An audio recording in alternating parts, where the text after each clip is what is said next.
I did everything except add myself to the stream. That wasn't very clever. Right, so let's just get this ready.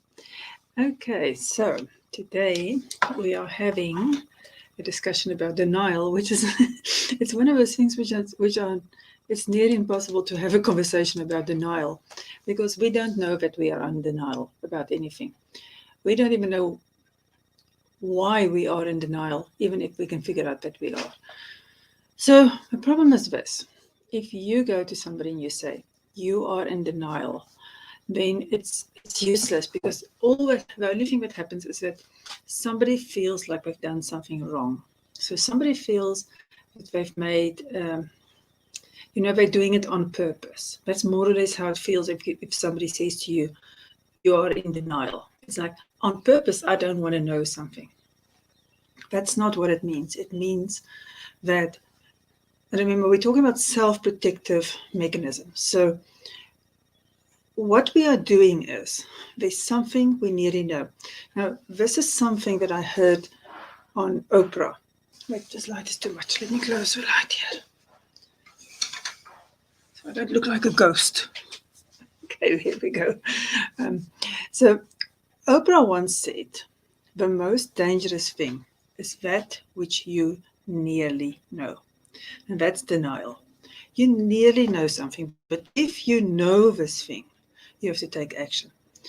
And so for us, we deny something when we perceive it to be negative to us. So let me give you a random example. So say you know there's something wrong in your relationship. You just know something is not quite what it should be. It's a little bit off, and then suddenly you feel there's a lot off. You can't quite place it, but you don't want to go there, because if you know what is really off, you're going to find out something you don't want to know. And that something that you don't want to know is going to be something like, oh, he or she had an affair. And if I find that out, I need to make a decision, which may mean that I need to walk away from this person, and my abandonment fears are so high that I can't actually walk away. So if I don't investigate it and I don't find it out, then my abandonment fears don't have to kick in. So, and that is like really the basis of most denial.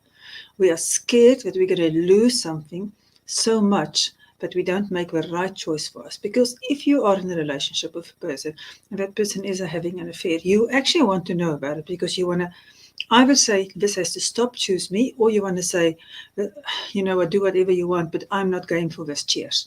So you want to make a decision. If you're in denial, you are not doing anything. That's the problem.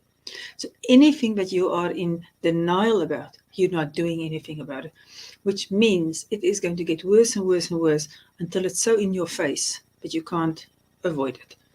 So let's talk about another one which doesn't involve somebody else. So if you're in denial that you have got huge reactions and that you're carrying too much childhood hurt with you, and you are lashing out all over the place, and somebody says to you,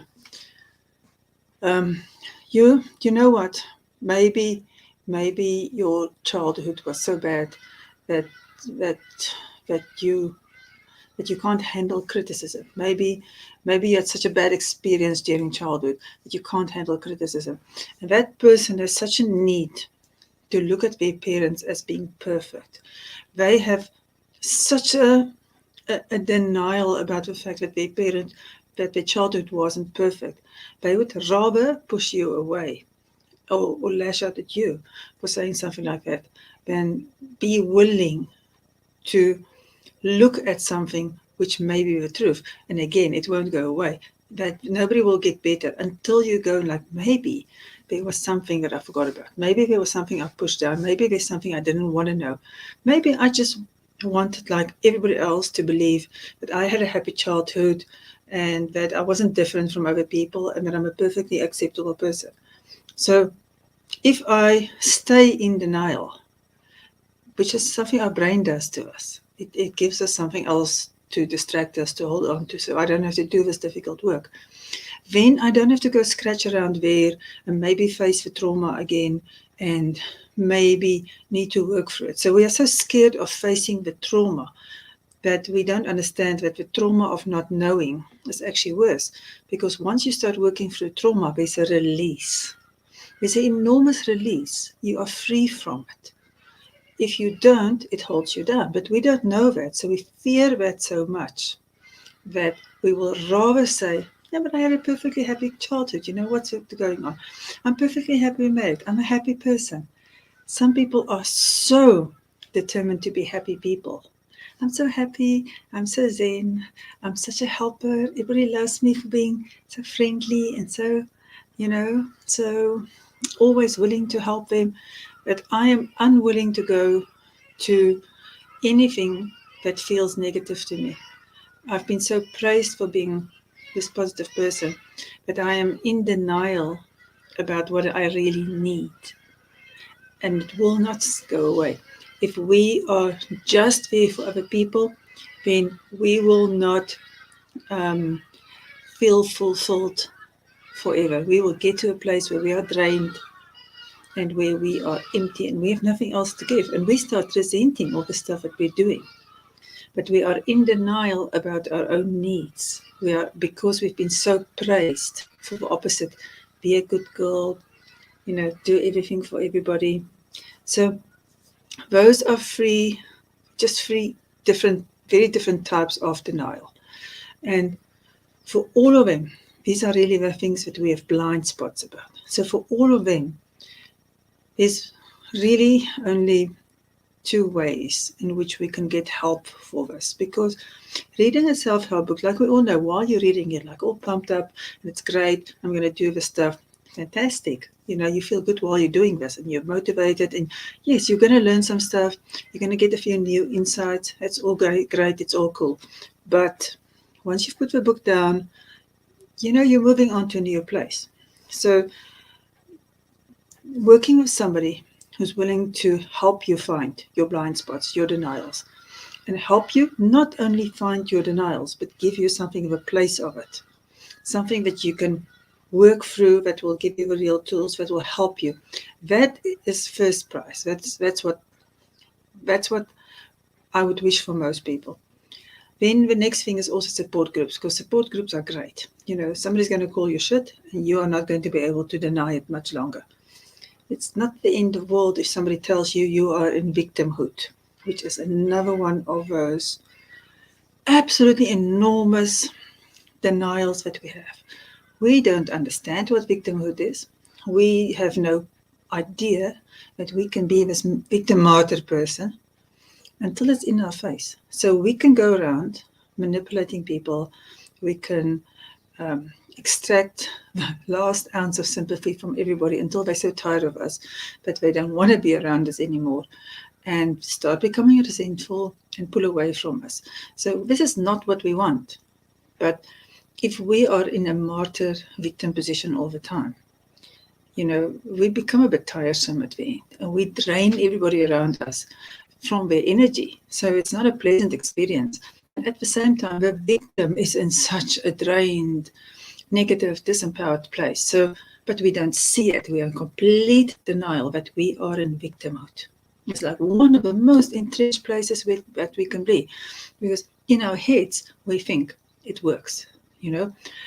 I'm a victim, somebody else is guilty, they do stuff to me, they're triggering me, they should be doing this, they shouldn't be doing this. This is how I see the world, that's how it's supposed to be, it is not like that, and I have a right to feel affronted, injured, wronged, overlooked, persecuted.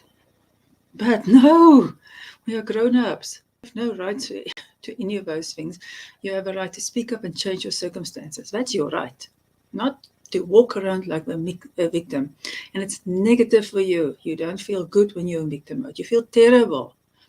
And it's terrible for everybody else around you. So, and again, it's a terrible, terrible thing to be. But we don't know it. We don't do it on purpose. Nobody goes and be a victim on purpose. You don't even know. Somebody's going to tell you you're in victim mode. You're going to like, what and crawl under the table and want to go bury your head in the sand, because this is just the worst thing you can hear about yourself. Stark reality, but so freeing when you do it, because now you can get out of that terrible space, which is victimhood. Okay, so if we can't get a counselor or a psychologist or somebody who specializes in helping us find new behaviors and who are willing to actually not just do the humanistic approach of sitting there and listening to you and how you're feeling and find the answers inside you, because that's bullshit. If you don't have answers, you don't have answers. And if you don't have tools, you don't have tools. The humanistic approach only works if you want to verbalize something in your head that you need to sort out. If you are without tools and you need new tools, not going to work. So you need to find somebody who's willing and brave enough and trained enough to help you see your blind spot and willing to give it to you so that you can understand it, and willing to give the alternatives. And like I say, support groups are great. These are people who've been through the same stuff, so they are willing to speak the truth.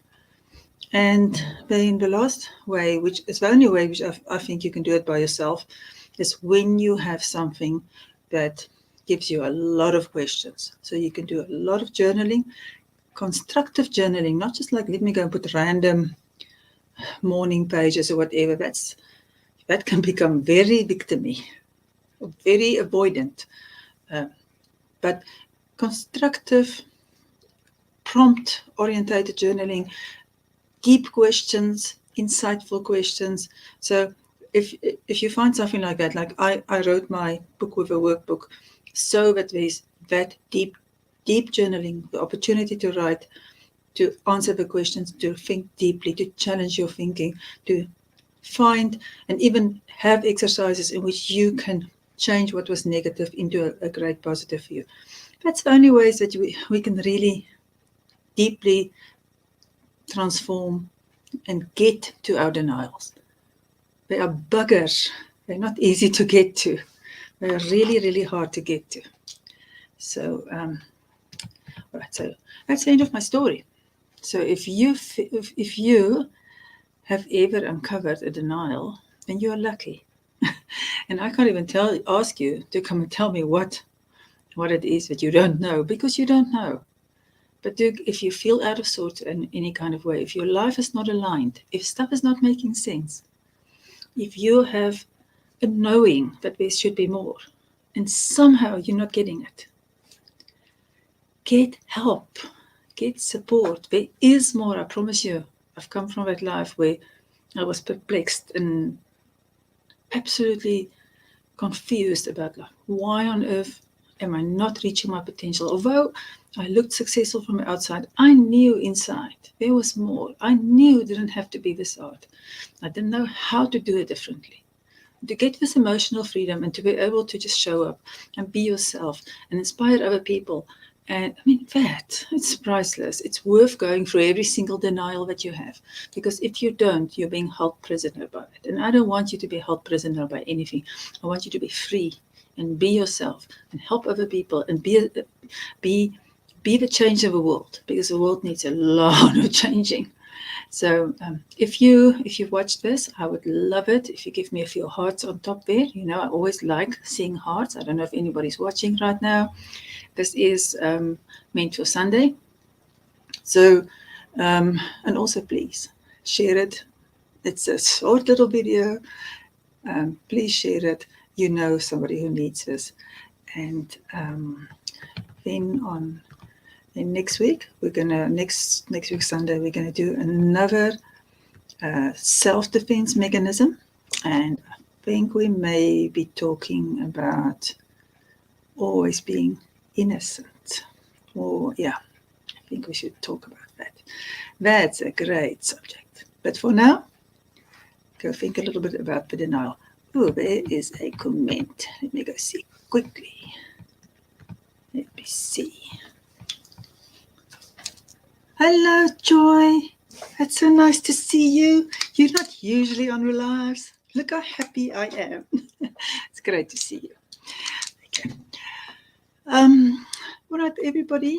We are going to do to go off now, and I'm going to be back next week. Okay. Much love to all of you, and thanks for watching. Bye-bye. Joy, give me a heart. I like hearts. Okay. Bye-bye, everyone.